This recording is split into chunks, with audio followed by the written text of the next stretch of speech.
David Aquiles Jaime Berruti es un camarada que ha dedicado su esfuerzo y compromiso a la educación y su gestión administrativa, con énfasis en la educación militar, judicial y pública. Es oficial en condición de retiro del Ejército Bolivariano, egresado de la Academia Militar de Venezuela en la promoción Rafael Urdaneta de 1995.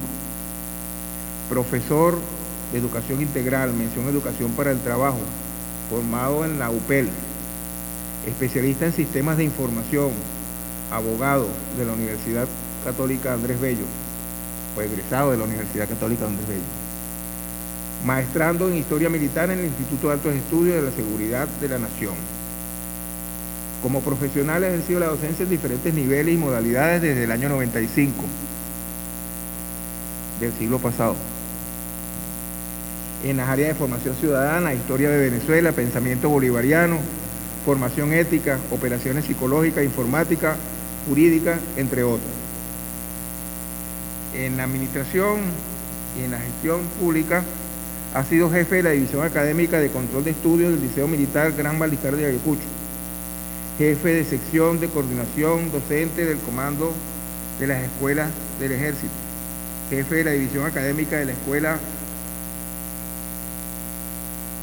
de la Judicatura Militar, director general del Servicio Autónomo de Información y Documentación Judicial de la Escuela Nacional de la Magistratura del Tribunal Supremo de Justicia, y actualmente es nuestro director ejecutivo en el Centro Internacional Miranda. Además, yo debería agregar que es muy acucioso en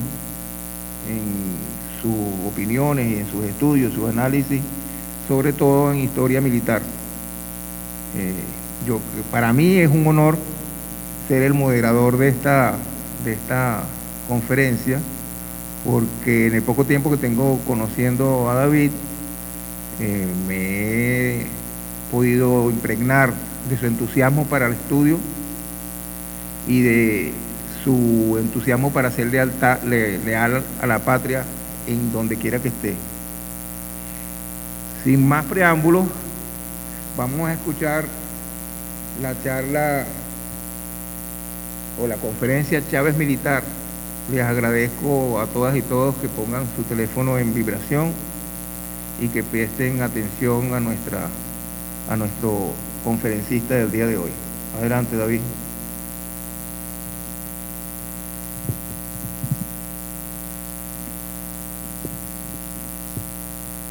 Bueno, muchas gracias a todas y todos por acompañarnos en la mañana de hoy. Aprovecho la oportunidad para saludar a todos los que nos acompañan por nuestro canal de YouTube. Particularmente quiero ratificar nuestro agradecimiento en nombre de nuestra ministra, la doctora Tibisay Lucena Ramírez, y de nuestro presidente del Centro Internacional Miranda, el profesor Domingo Medina Gutiérrez. ¿Sí? Ya estoy bien. Aprovecho la oportunidad para agradecer. Hoy el conversatorio es sobre Chávez Militar, y particularmente a mí me conmueve ver, porque hablamos del soldado. El doctor Fernando Aspurua, cuando yo le hablo del soldado, él dice que él ve más el maestro, pero hoy hablamos del soldado, y yo por lo menos interpreto, por ejemplo, a nuestro amigo Carlos Guerrero, que nos acompaña en medio de circunstancias personales y que nos está acompañando. Ese es el soldado. El soldado es el que no tiene obstáculos ante la adversidad, y en medio de cualquier circunstancia busca la forma de salir adelante. Ese es el soldado. Y Chávez Militar para nosotros representa ese soldado, que en medio de las peores circunstancias que un hombre lo puede acompañar en su vida, está tratando de organizarnos el camino, y aún después de esas circunstancias, hoy, 10 años después, está guiándonos por un camino y está diciéndonos: por aquí es el camino. no quiero utilizar figuras mitológicas, pero cuando uno ve el Cid, aún después, estaba montado en el caballo guiándonos un camino. Ese esfuerzo vital es el que me acompaña hoy como un compromiso para enaltecer la figura de un hombre que se inició en la Academia Militar un mes de agosto, y se inició como nos iniciamos los militares, quizás en el proceso más doloroso que puede acompañar a un padre, cuando sus padres lo entregaron en la Academia Militar, y no lo entregaron hasta su vida, porque cuando los padres nos entregan en la academia, nos entregan como un sacrificio personal para la construcción de una patria distinta, y eso un poco es lo que acompañó a Chávez durante toda su vida, ¿no? Particularmente Chávez inicia un camino en la educación militar venezolana connotado por un plan que denominaron el Plan Andrés Bello, que fue un plan creado en 1970 y que se inicia en 1971 para darle a unos jóvenes una formación académica sustentada en una licenciatura que no tenían antes. Eran licenciados en Ciencias y Artes Militares, los llamaban los sabiondos, porque tenían la oportunidad de formarse. Las promociones anteriores no tuvieron la oportunidad de egresar con títulos universitarios. Eso no va en minusvalía de la formación militar, pero estos jóvenes que se incorporaron en 1971 en la academia tuvieron la oportunidad de responder a un programa académico que denominaron el Plan Andrés Bello. Y es que esta formación de estos jóvenes tuvo un carácter ideológico que fueron quizás transformándose y construyéndose con la presencia de docentes de gran trayectoria nacional. Fueron los mejores docentes los que buscaron para formar a estos jóvenes, y eso quizás le dio una oportunidad de oro a una generación que fue desencadenando una serie de procesos históricos en Venezuela que quizás no eran esperados. Yo creo que Rafael Caldera, cuando creó el Plan Andrés Bello, no imaginaba que iba a tener el impacto que tuvo. Un impacto trascendente en la formación de unos hombres que tenían una formación filosófica, tenían una formación ideológica, quizás velada, pero formación ideológica al fin. Tenían una construcción, una formación militar en diferentes armas. Tenían 3 especialidades. Tenían la especialidad de educación, tenían la especialidad de ciencias, entre las que se encontraba ingeniería, y tenía la educación, ciencias y administración. Luego que ellos egresaban, iban a una segunda etapa de formación, que estaba asociado a un área, al área de caballería y blindados, podía ser al área de ingeniería, al área de comunicaciones, al área de artillería. Se diversificaba la formación. Pero bueno, en la mañana de hoy no se trata de hablar de lo que representó la academia en esos primeros años, sino de lo que fue particularmente la formación de un hombre al que debemos interpretar y conocer en su contexto. El comandante Hugo Chávez, particularmente en ese proceso vital, en ese proceso inicial de formación, cuando ingresa a la Academia Militar en agosto del año 71, quizás lo hace asustado, como lo hacemos todos los que ingresamos. Fernando me dice: David, cuando empecemos la actividad de hoy, vas a empezar asustado, y eso es normal.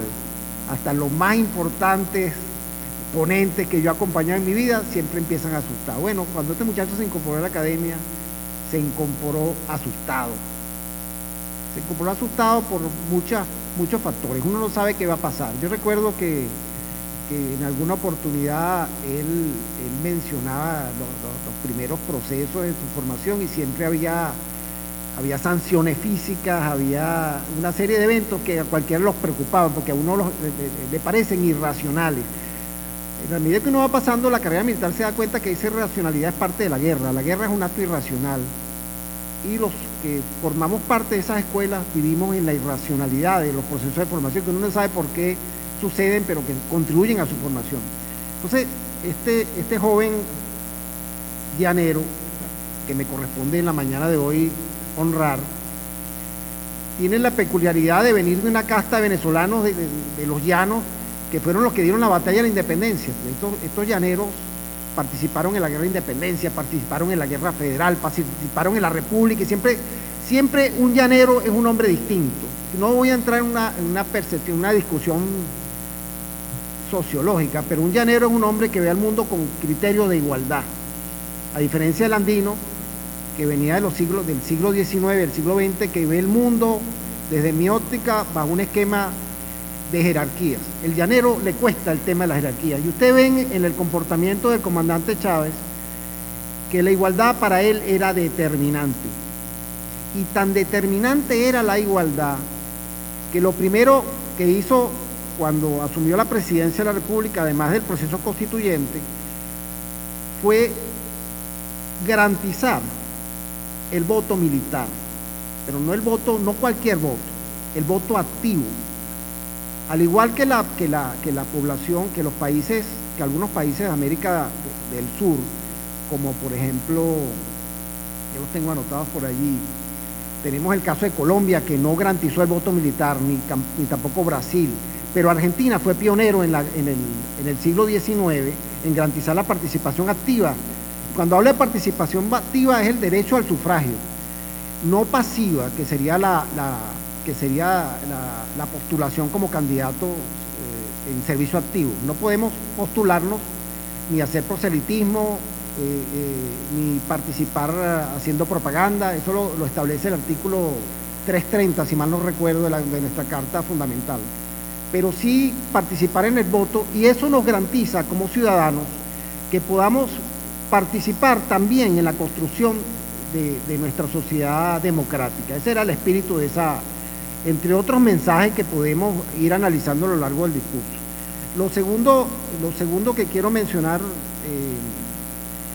que para mí ha sido determinante en su participación en la Fuerza Armada o en su interpretación de la Fuerza Armada, es que el comandante Chávez decidió, aparte de la creación de la Universidad Militar Bolivariana, que fue un paso que nosotros celebramos.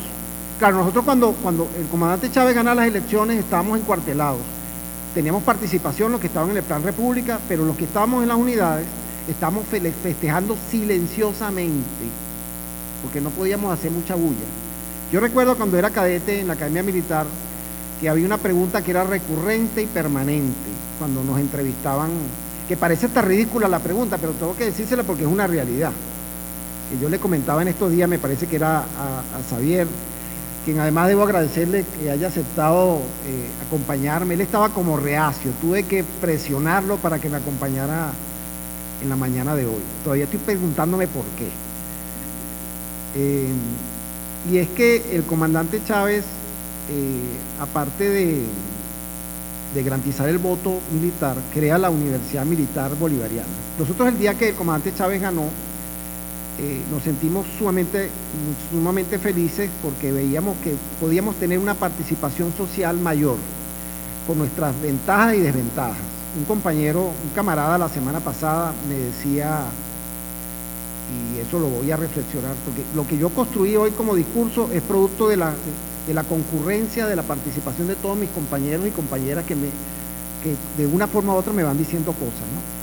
Me dijeron algo así como, el comandante Chávez quizás cometió el error de incorporar a la Fuerza Armada a participar en la sociedad civil, y eso yo lo considero un error. Eso ha sido planteado en los escenarios sociales y eso lo vamos a debatir de alguna forma. ¿Cuál era el objetivo de su participación, de incorporar a la Fuerza Armada en la sociedad civil? Pero lo que quería referirles no era eso, sino cuál era el planteamiento que estaba haciendo de la academia. ¿Ah? La pregunta, bueno, no es la pregunta que me hacían, sino el sufrimiento del permítame un segundo. El tema del voto militar, el artículo 330. Bueno, las constituciones que han garantizado el voto militar son la de Argentina, la de Uruguay, la de Chile, la de Perú y últimamente Bolivia en 2009. Las que no han, mientras me venga la idea del planteamiento que iba a realizar, las que no han garantizado, y que pienso que no lo van a hacer, el voto militar son Brasil, Colombia, por razones obvias, Ecuador y Paraguay.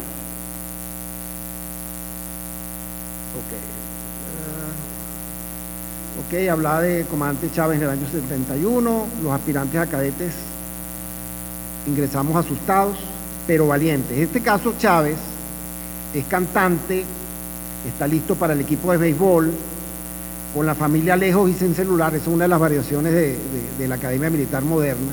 que los cadetes tienen celular. Nosotros teníamos quizás una moneda, que era la que teníamos en el bolsillo para llamar a la familia para que supiera.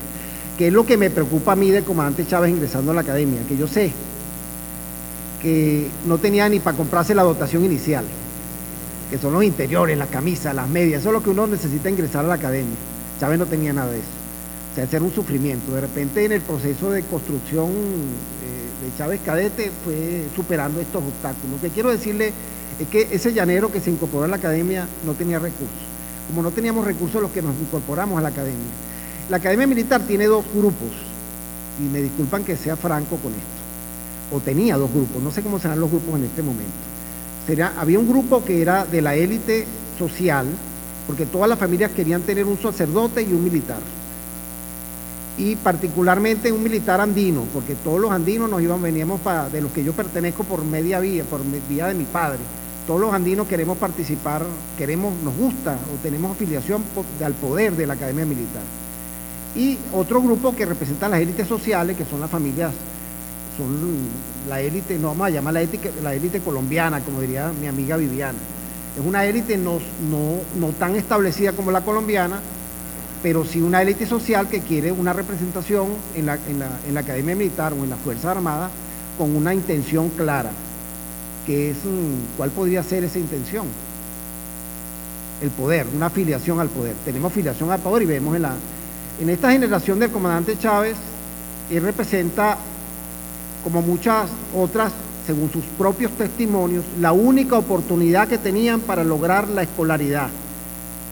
Tenían una oportunidad de graduarse en una universidad, tenían una oportunidad de obtener títulos superiores que no hubiesen podido lograr en una universidad normal, pública o privada.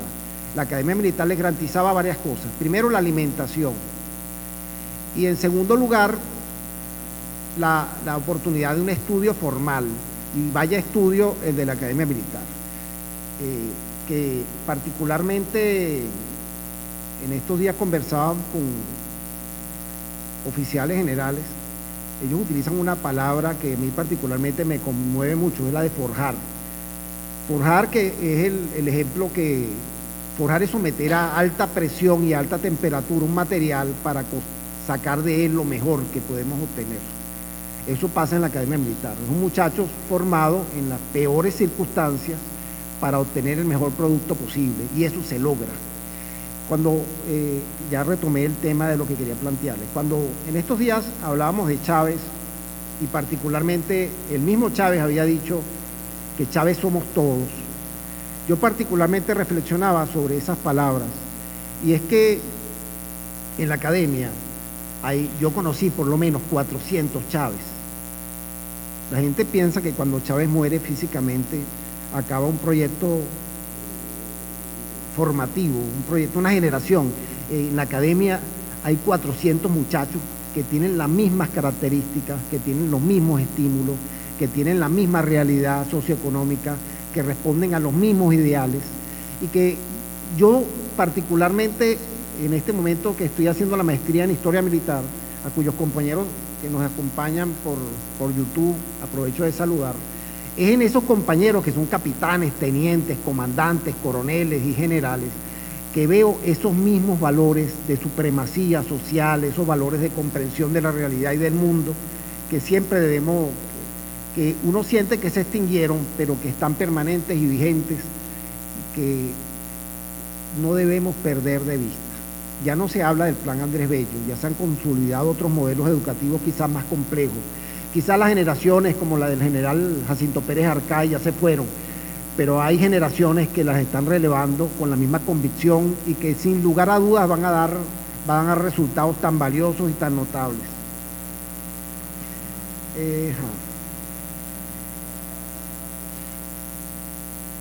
Vamos a hablar ahora, vamos a pasear por el Chávez graduado. Cuando Chávez se gradúa en el año de 1975, se gradúa como subteniente de artillería en la especialidad de ingeniería. En el momento que se gradúa, inmediatamente después, él va a hacer su curso básico y lo hace una reclasificación para el arma de comunicaciones. pensé que se llamaba servicio, sino es un arma, el arma de comunicaciones. Cuando termina el curso básico, ya el comandante Chávez era artillero, ingeniero, comunicador. Cuando va al curso medio, Chávez decide que él tenía vocación de blindado, de tanquista. Se reclasifica al arma de tanques, hace su curso medio y avanzado al arma de tanque. Entonces ya al hacer curso avanzado, el comandante Chávez ya tenía conocimientos de artillería, de ingeniería, de comunicaciones y de blindados. En el arma de blindados él siente especial inclinación, porque siento que si no lo hubiese tenido, hubiese reclasificado a otra arma. Eso particularmente como militar me llama mucho la atención, porque al igual que los profesionales de diferentes áreas, uno trata de mantener una línea.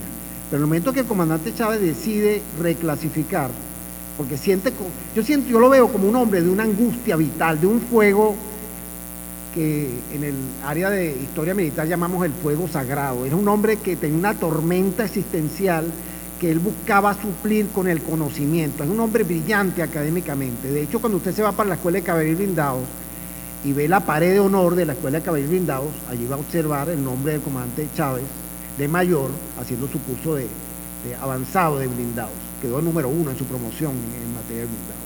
En el momento que termina su curso de blindados, él es como consecuencia de haber quedado número 1, quizás ese es el motivo, no conseguí una fuente objetiva para plantearlo, pero sé que así funcionan las Fuerzas Armadas.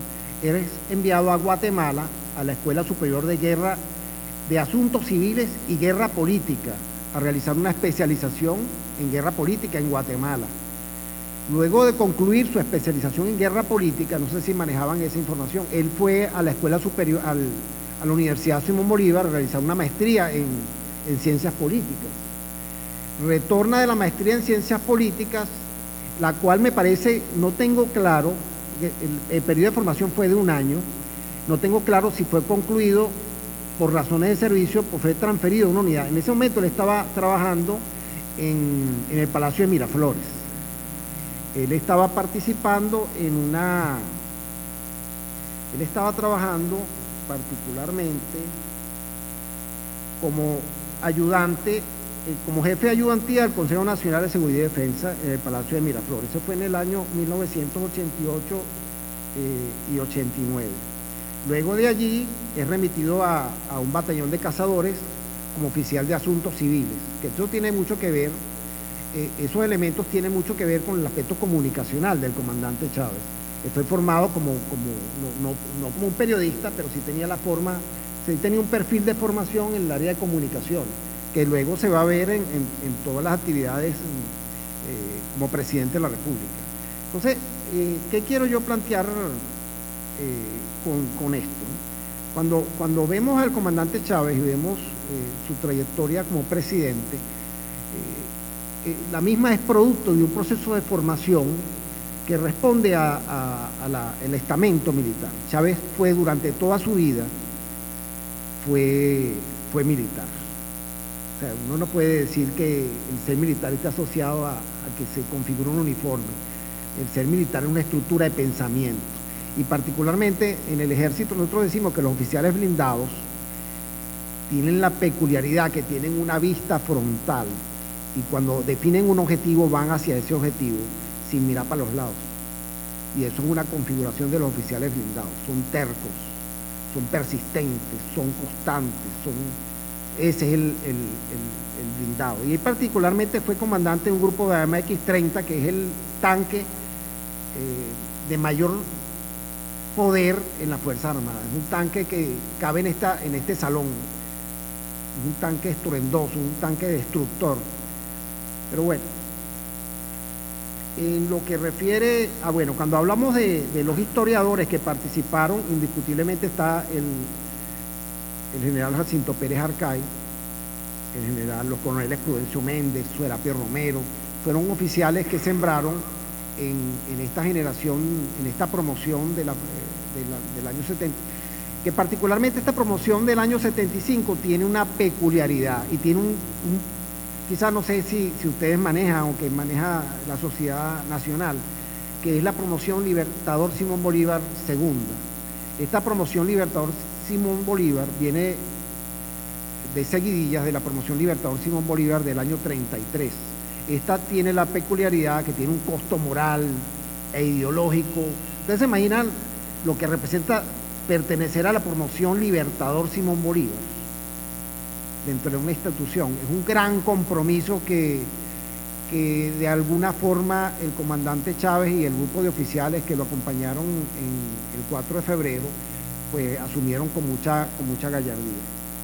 En las Fuerzas Armadas, el comandante Chávez ocupó varios cargos, desde comandante de pelotón de comunicaciones en el batallón de cazadores cedeños en Barinas, comandante de pelotón y compañía de tanques AMX-30 en los Bravos de Apure, comandante de la compañía y jefe del Departamento de Educación Física de la Academia Militar. Hubo un periodo de 6 años, que estuvo el comandante Chávez en la Academia Militar formando nuevas generaciones, y de allí van saliendo unos cuadros militares, porque es de entender que en cualquier organización hay una afiliación, y lo que pasó con el comandante Chávez en la Academia Militar fue que fue consolidando grupos en los que él creía y que lo fueron acompañando en todas las acciones militares que él fue, y que lo han acompañado durante toda su acción política también.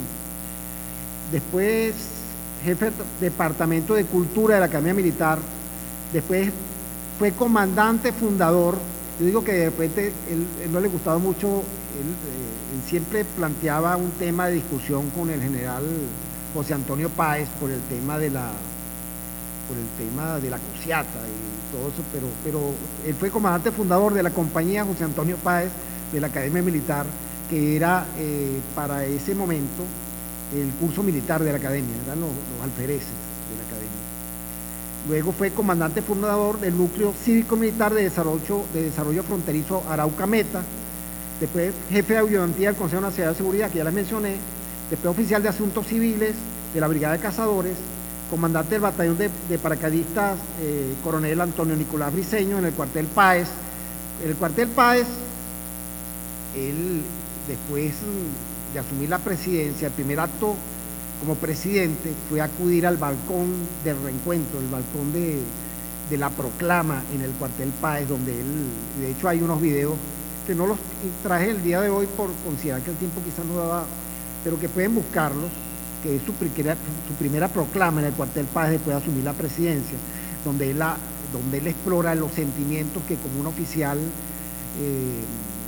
había sido condenado a 15 años de presidio, que luego del indulto del presidente Rafael Caldera concluyó a los 2 años. Lo primero que planteó es que se dirigía en todo el proceso de la campaña política. Él se paraba en el kiosquito de los perrocalientes, se paraba en las cercanías del cuartel Páez con unos deseos de participar, de reencontrarse con los soldados y oficiales que integraban esa unidad militar de la que había partido con rumbo desconocido. Porque hay que entender que a mí particularmente dentro de las acciones militares de la independencia y de las acciones militares en los diferentes golpes, lo que me llama particularmente la atención es la sensación de incertidumbre que debe tener el hombre ante lo inesperado, porque cuando el comandante Chávez asume el 4 de febrero, cuando moviliza los tanques, cuando va hacia Miraflores, tengan plena seguridad que no había certidumbre de si iba a salir vivo o muerto. Ese tipo de acciones no tiene, o sea, nadie puede decir que va claro a la victoria. Él sabe que en su misión y con las convicciones producto de su estructura de formación podía pasar cualquier cosa, y sin embargo asumen con gallardía esas acciones militares, y eso le enaltece su grandeza, ¿no? El 4 de febrero aparece en nuestras televisiones asumiendo el comando de un golpe de Estado contra el presidente Carlos Andrés Pérez. Particularmente este acto, quizás como militar a veces me cuesta entenderlo, ¿no? Porque dentro de esa promoción que participó en el golpe de Estado, el comandante Arias Cárdenas no pertenecía a la promoción Libertador Simón Bolívar, sino pertenecía a una promoción anterior. El comandante Arias Cárdenas no es compañero es camarada, pero no es compañero de promoción, sino él es del año 74. Sin embargo, el comandante Chávez asumió la responsabilidad de una acción militar. Y eso denota dos cosas. Primero, que tenía un liderazgo, que el liderazgo no es un tema que esté asociado a los grados ni la antigüedad, sino a las acciones. O, en segundo lugar, el comandante Chávez asumió la responsabilidad liberando al resto de las acciones penales que vendrían después por el proceso de enjuiciamiento. Cuando él ya pasa este proceso y él va en primera instancia al cuartel San Carlos, hay un comandante que le asigna, o un coronel antiguo, le asigna la responsabilidad, la custodia de los 10 oficiales. No creo que eran más de 10, pero los 10 fueron penados. Y él los reunía cotidianamente. Y él manifestaba, él ya falleció hace algunos años, que el comandante Chávez era el ser más disciplinado. Él acudía, se sentaba en una mesa alrededor del presidente, el director de la cárcel del cuartel San Carlos, y tenían conversaciones de carácter político, ideológico, porque objetivamente cada quien dentro de esta estructura fue cumpliendo misiones que de repente no les agradaba mucho. Y siempre el comandante Chávez, con su carga ideológica presente en cada uno de los momentos. Él no fue un hombre improvisado, sino un hombre construido. Marc Bloch nos dice con mucha certeza que los hombres no somos producto de nuestros padres, sino de nuestro tiempo. Y Chávez fue producto de un tiempo histórico donde hizo lo que le correspondía hacer. Cada uno de los que estamos en este ciclo vital, los que estamos vivos, tenemos que asumir las responsabilidades que nos corresponden con gallardía. Y yo particularmente me conmuevo en el Centro Internacional Miranda, a cuyos compañeros agradezco su acompañamiento, porque en medio de las dificultades que estamos atravesando, que son muchas, seguimos con el mismo ímpetu, seguimos con la misma energía, seguimos con en medio de las dificultades nos engrandecemos, y ese es un poco el legado instrumental del comandante Chávez. Luego de estas breves descripción del evento del 4 de febrero, bueno, quería decir algo más. En ese momento, claro, yo no puedo hablar de lo que no conozco, y en cierta medida he traído algunos elementos que considero relevantes en función de mi percepción desde el cuartel, personas con las que compartí por casualidad. Un general de división que falleció hace poco, que fue el general Ubaldo José López Barrios, que él manifestaba cómo fue el proceso. Fue un proceso muy doloroso. Eso es como cuando tú juzgas a tus hijos. Nosotros juzgamos a nuestros hijos desde el amor, queremos ser justos. Hubo oficiales que participaron en el proceso de juzgamiento de estos oficiales, que le aseguro que eran más de 10. No eran 10. Sin embargo, 10 fueron los que fueron a la cárcel finalmente. Fueron 10 los que fueron indultados por el presidente Rafael Caldera. Entonces, él nos planteaba y de hecho hay una línea de investigación que busca revisar todo el proceso penal llevado a los oficiales durante el 4 de febrero, luego del 4 de febrero, para determinar la magnitud de ese evento, que sabemos que fue más de 10 oficiales. El general Ubaldo José López Barrios en algún momento nos indicaba que debemos hacer una investigación exhaustiva de lo que pasó, para que tengamos la dimensión de lo que significó para la Fuerza Armada juzgar a esos oficiales que participaron en esa intentura, oficiales de mucho valor. Luego de estas líneas breves, dada la complejidad del evento, alguien puede pensar que Chávez militar culminó con la liberación en el año 94, pero en realidad continuó con una gran afinidad por la Fuerza Armada Nacional que se da como consecuencia de los eventos que he mencionado sobre el cuartel Páez. Inicia inmediatamente toda una cruzada del comandante Chávez en diferentes áreas de la realidad nacional, pero particularmente hay áreas que para nosotros eran vitales dentro de la institución, que habíamos reflexionado y veníamos reflexionando desde tiempo atrás. La primera de ellas es el tema constitucional, donde garantiza el sufragio del sector castrense, incorporando el artículo 330, que facilita la participación del sufragio activo, mencionado anteriormente. El segundo elemento es la creación de la Universidad Nacional Experimental de la Fuerza Armada, que antiguamente era el UFAN, que otorgaba títulos de ingeniero en 4 años. Él logra consolidar la universidad, porque había un tema que no nos permitía consolidar una universidad militar. Teníamos, era puro instituto universitario. Y cada vez que tratábamos de pelear la creación de una universidad, nos ponían los 1000 obstáculos para la creación de la universidad. Y es una realidad. Chávez lo primero que hizo en el año 99, lo que pasa es que hubo 2 líneas en la Fuerza Armada. Una decía que la única solución que teníamos para graduar oficiales de una universidad era la creación de la Universidad Politécnica de la Fuerza Armada Nacional y que todas las escuelas de armas y servicios se adicionaran a la UNEFA para otorgar títulos universitarios.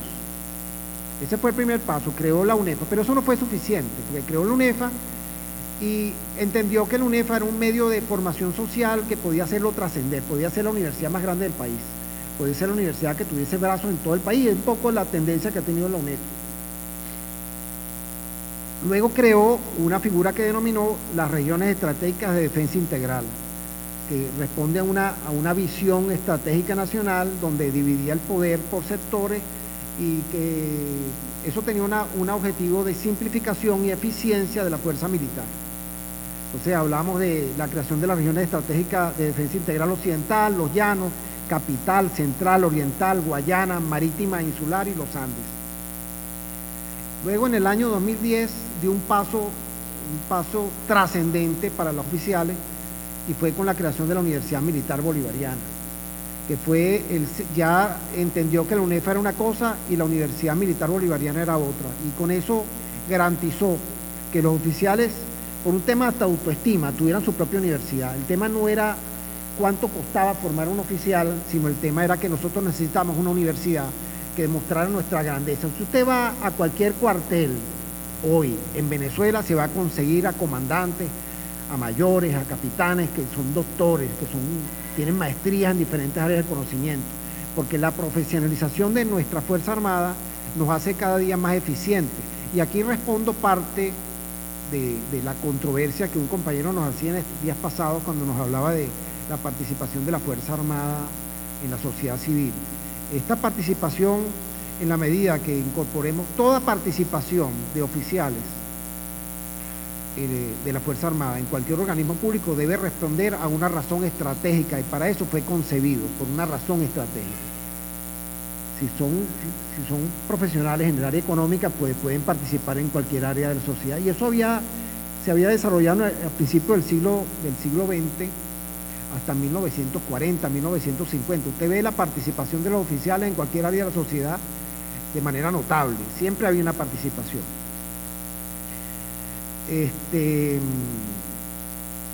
Otro elemento que también es vital y yo lo llamo, algunos llaman incorporación de la mujer en la Fuerza Armada, yo lo llamo reincorporación, porque ya había habido unos esfuerzos en los años 85 para la incorporación de la mujer como cadete en las diferentes escuelas de armas y servicios. Ya había mujeres, pero llegó un momento, hubo un proyecto piloto y se extinguió. Chávez incorporó a la mujer a la Academia Militar con resultados sorprendentes. La mujer está en todos los ámbitos de la institución castrense y de hecho ya son comandantes, ya son coroneles las mujeres. Hay mujeres que son generales y almirantes de ese proyecto piloto, pero ya en cualquier unidad ya tú puedes observar que hay una comparación sustentable, hay un equilibrio entre hombres y mujeres en las instituciones militares, o sea que no hay una discriminación en ese sentido, y nosotros lo sentimos, pues. Creación de la Academia Militar de Oficiales de Tropa. El comandante Chávez entendió que había 2 problemas que resolver. Primero, había una figura en los grados militares de oficialidad donde creaban el primer grado del ejército y de la guardia y de la aviación, era de subteniente, y él decidió eliminar el grado de subteniente porque nadie puede estar por debajo de nadie, era un acto de subestimación. Entonces creó una figura que sustituyó el grado de teniente, de subteniente por teniente, y creó un segundo grado que llaman primer teniente, que es el teniente de dos estrellas. En el caso, eso aplica en el ejército, en la guardia, en la aviación y no sé si me escapa uno. En el caso de la Armada, eliminó el grado de alférez de navío y lo sustituyó por el grado de teniente de corbeta. Esa figura también responde a ese mismo criterio, porque regularmente en la época de independencia el grado de alférez de navío era un grado previo a la oficialidad. Entonces lo que hizo fue como solventar el tema de los grados militares.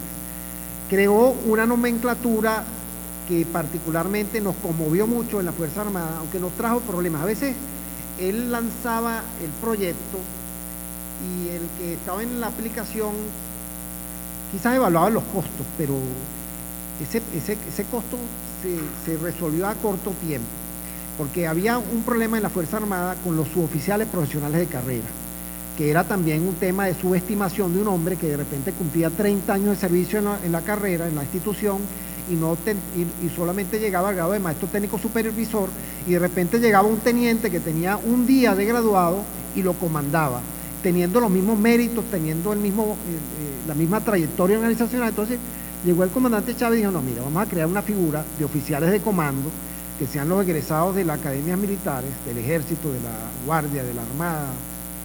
Sería lógico decir del ejército, de la armada, de la Guardia Nacional y de la Fuerza Aérea, por el orden de mérito que guía. Entonces él creó la figura de oficiales de comando. Creó una segunda figura que era transitoria, que son los oficiales técnicos.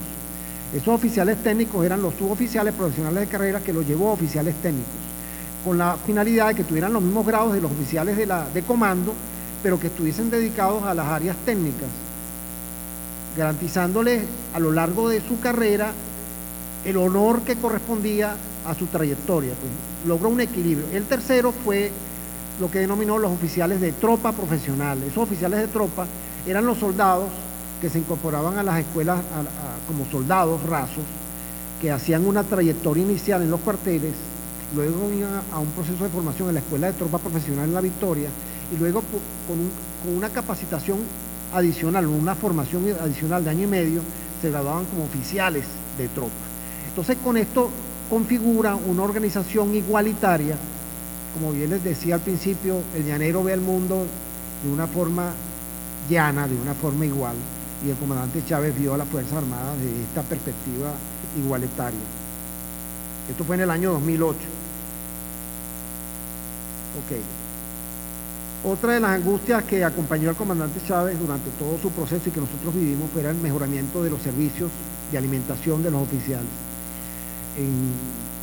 A mí no me da pena decir esto, pero antes, cuando nosotros nos graduamos en la academia y en los años subsiguientes, quizás nosotros teníamos la ventaja que comíamos en los cuarteles, pero habían personales civil, yo por lo menos trabajaba con uno, que a mí me conmovía mucho porque él cazaba palomas para cocinarlas con arroz en su casa, para que su familia comiera arroz con pollo, porque sus hijos nunca supieron que lo que estaban comiendo era paloma. Llegó el comandante Chávez y lo primero que hizo a través del servicio de alimentación, que dio facilidad a que el personal civil y militar adquiriera alimentos en el servicio de alimentación del ejército. Y había convenios con Portugal, había convenios con varios países donde dotaba de alimentación. Entonces nosotros hacíamos, de repente no teníamos los recursos para comprar una caja, pero sí buscamos formas de socializar la alimentación como un mecanismo de equilibrio entre los cuarteles y de mejorar nuestras condiciones, que era porque eran épocas como en cierta medida con ciertas dificultades, ¿no? Otro elemento que particularmente es estratégico entre las Fuerzas Armadas, que denota la preocupación del comandante Chávez, es la creación de las milicias bolivarianas en el año 2005. Empezó como el Comando General de la Reserva Nacional y Movilización Nacional. En el año 2009 se cambió el nombre al actual de Milicia Bolivariana. Este proyecto de socialización militar buscó algo que después fue perfeccionándose, que era dar instrumentación social por las hipótesis de guerra que teníamos en ese momento y que todavía mantenemos. Socializar el proceso de defensa nacional. Todos tenemos una obligación en la construcción de la defensa nacional, y ese proyecto, pues, de humanización militar ha tenido un impacto bien trascendente al mando de oficiales, de mayores generales de una gran formación. Por ejemplo, el mayor general Churio Winston Horn, entre otros. Creación de nuestra propia doctrina militar. También hay una preocupación doctrinar, hay una preocupación de formación, de crear, porque hasta el año 99 nosotros nos guiamos por los patrones de la doctrina militar norteamericana, y el comandante Chávez de alguna forma ha impulsado la creación de métodos tácticos, resistencia revolucionaria con ejes nacionales, con armas nacionales.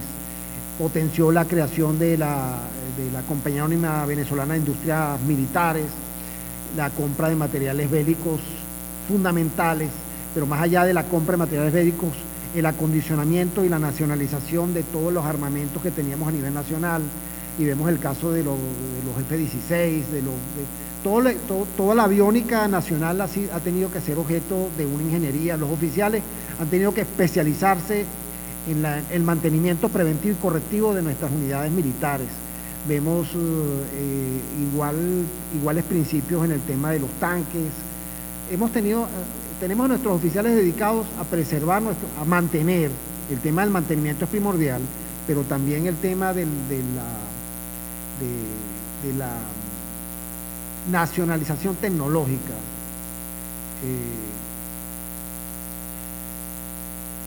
La creación de la ciudad Tiuna también es otro elemento que me han planteado algunos compañeros, que demuestra para mí un profundo afecto por la institución castrense y por la sociedad venezolana.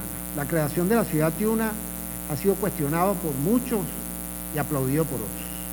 En el caso del estamento militar, entendemos que el fuerte Tiuna estratégicamente ocupó un lugar en materia de seguridad nacional, pero también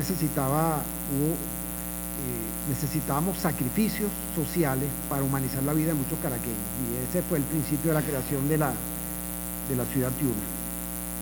En fin, hablar del comandante Chávez en la mañana de hoy no es hablar de un hombre, sino de una institución con una trayectoria de 200 años. En estos días hablamos en la universidad que la academia militar, o sea, la formación militar tiene data de la época de Gómez y de Cipriano Castro, pero yo diría que los principios militares venezolanos no datan de la época de Gómez ni de Cipriano Castro. Tienen una trayectoria mucho más trascendente, que parte de los hombres descalzos y sin camisa que participaron en la gesta de independencia. El comandante Chávez es parte de esa gesta de independencia que estamos obligados a rendir. Es un soldado más,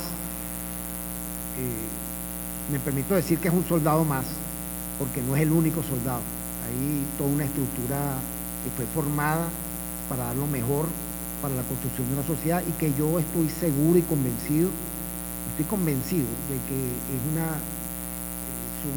una casta de jóvenes que han sido formados para dar lo mejor de su vida, para la construcción de una sociedad, de una sociedad noble, de una sociedad correcta.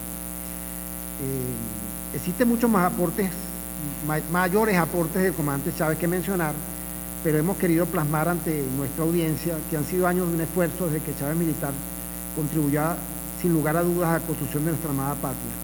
Chávez es un soldado, y como tal hoy rindo homenaje en la esperanza que avancemos en la construcción del país que queremos.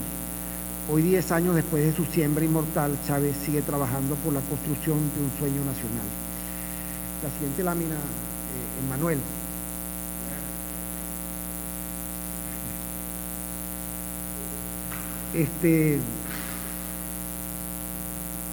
Hoy yo buscaba un símbolo de lo que representa Chávez en lo personal, y no conseguí otra cosa que traerles sino esta taza. Esta taza, cuando ustedes vean los videos de Chávez, ustedes se van a dar cuenta que él era recurrente en el uso de la taza de peltre. Él usaba mucho la taza de peltre.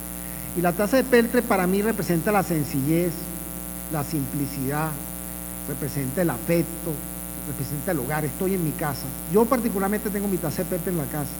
O sea, no la tengo en todos lados, pero en mi refugio, en mi nación, la taza de peltre representa lo que quizás Chávez quiso darnos como legado. Estamos en nuestra casa y nos sentimos protegidos por nuestros hermanos venezolanos. Quizás a Chávez, y eso no es parte de la conferencia de la mañana de hoy, y Chávez le tocó momentos rudos que no fueron desarrollados, momentos donde las personas que él consideraba su sostén, de repente le dieron unas duras enseñanzas que Chávez, que tuvieron un costo hasta vital. Pues. Yo no imagino la angustia de la traición, porque la lealtad en los militares es fundamental. Cuando nosotros podemos tener la mayor de las pobrezas, podemos tener la mayor de las dificultades, pero nosotros sabemos que el que está detrás de nosotros nos está respaldando, nos está ayudando. O sea, hay un acto de solidaridad infinita y recíproca, de paso, porque la lealtad no es bidireccional, es multidireccional. Y en el caso de Chávez, él le correspondió vivir todo eso, como nos ha correspondido a todos vivir gratas e ingratas experiencias. Sin embargo, él entendió y asumió de cada una de esas experiencias un gran aprendizaje. Emanuel, la siguiente lámina. Aquí estoy parado firme. Mándenme el pueblo, que yo sabré obedecer. Soldado, soy del pueblo. Ustedes son mi jefe. Muchas gracias.